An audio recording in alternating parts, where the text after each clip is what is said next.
Yo'lingdagi keyingi qadamni tashlash payti keldi. Nima endi ajdar jangchisi bo'lmaymanmi?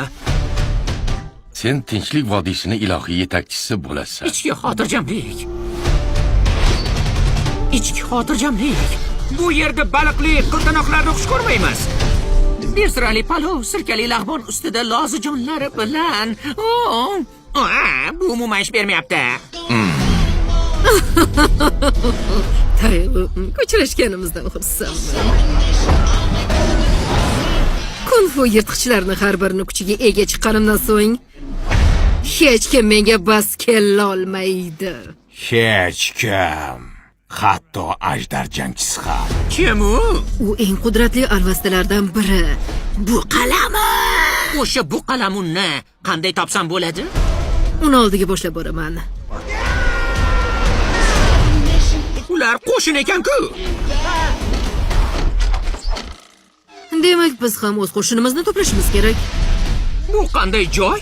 O'g'ri va kazzoblarning shahri. Sen jinoyatchimisan? Endi tushundingmi? Kundek ravshan-ku. Churvaqalar, mushakdan ehtiyot bo'linglar. Endi qornimizda ham mushaklar bor. Senga yordam berib nima topamiz? Biz bu qalamunni birgalikda yengamiz. Men ajdar jangchisiman. Ana kimman? Biding.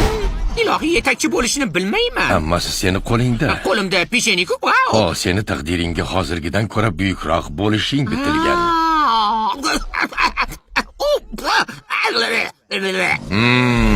Hammasini tez va og'riqsiz yoki sekin va azobli o'tkazish mumkin. Sekin va azobli bo'lsin.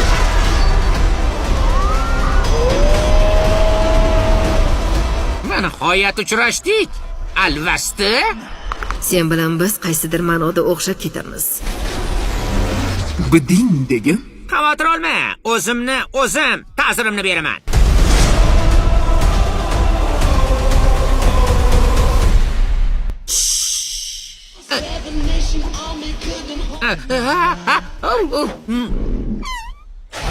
Voyda!